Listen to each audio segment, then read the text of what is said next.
Hello, कैसे हो बच्चों आज हम व्याकरण का पाठ 3 पढ़ेंगे। पाठ का नाम है शब्द विचार। क्या है? शब्द विचार। देखिए, पढ़िए और समझिए। कै जमा ए जमा मैं जमा ए जमा ले जमा ए, यानी कै ए मैं ए ले ए, कमल। देखो बच्चों, ये मैं आपको पहले ही बता चुकी हूँ कि कोई भी व्यंजन अपने आप में पूर्ण नहीं है, उन सभी में ए स्वर लगा है।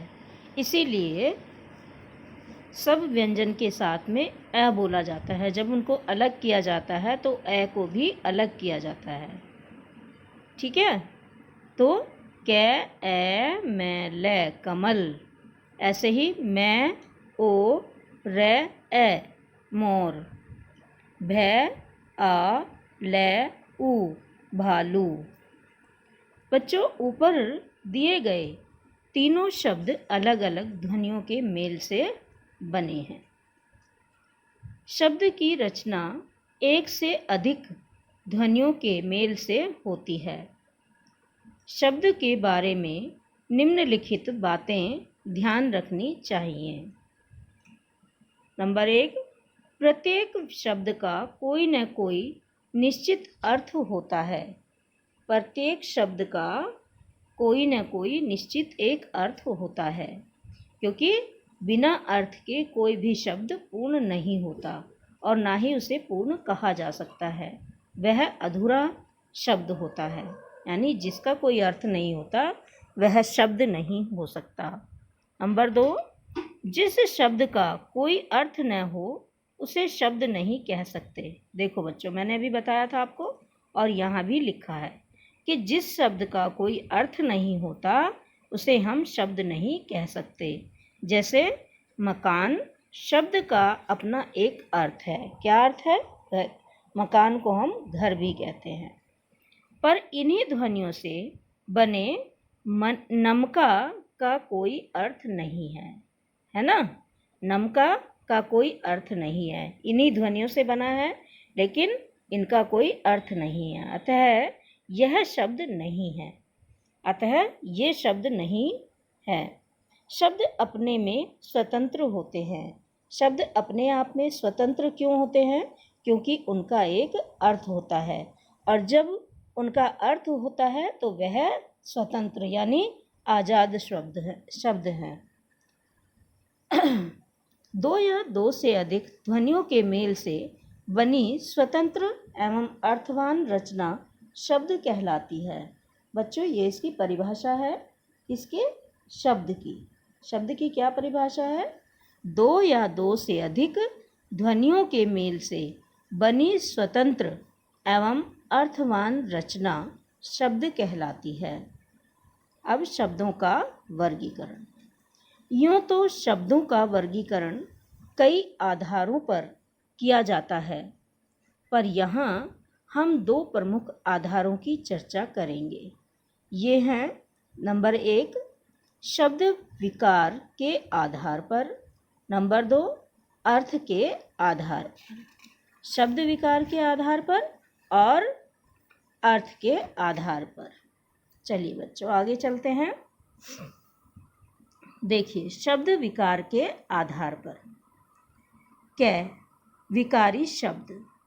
वाक्य में प्रयोग करते समय जिन शब्दों के रूप में लिंग, वचन आदि के कारण परिवर्तन या विकार उत्पन्न होता है, वे विकारी शब्द कहलाते हैं।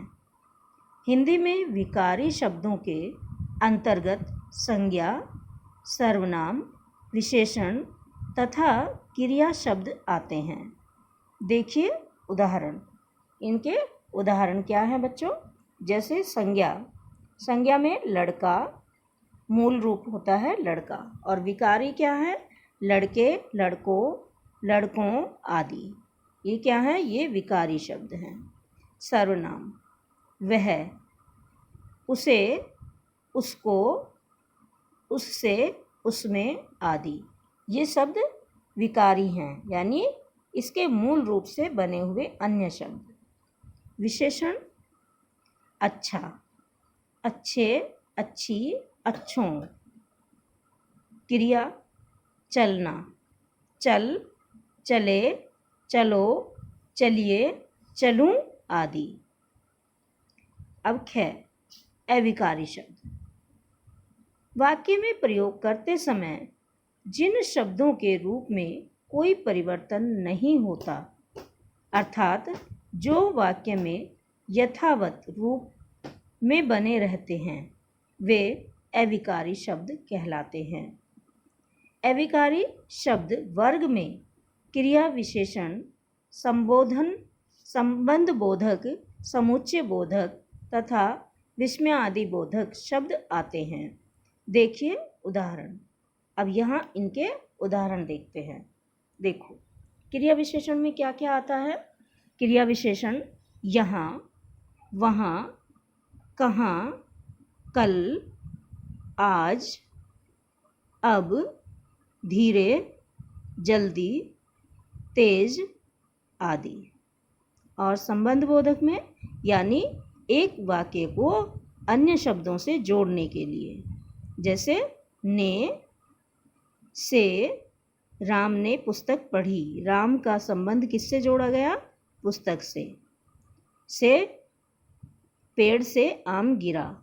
यहाँ बताया गया है कि पेड़ से आम का संबंध था, लेकिन वो अलग हो गया है, गिरने के बाद वो अलग हो गया है।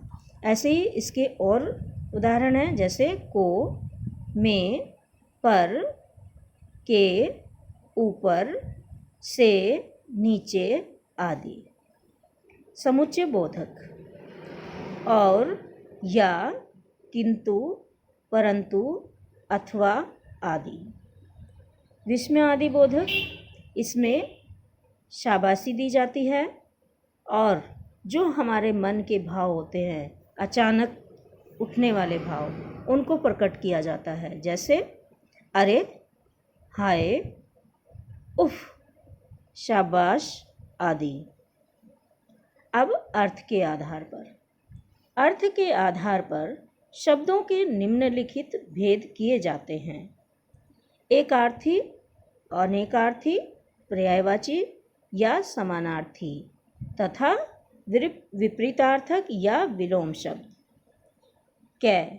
एकार्थी शब्द, जिन शब्दों का केवल एक ही अर्थ होता है, एकार्थी शब्द कहे जाते हैं, जैसे लंदन, पेरिस, नरेंद्र मोदी, इंदिरा गांधी, कपिल देव आदि।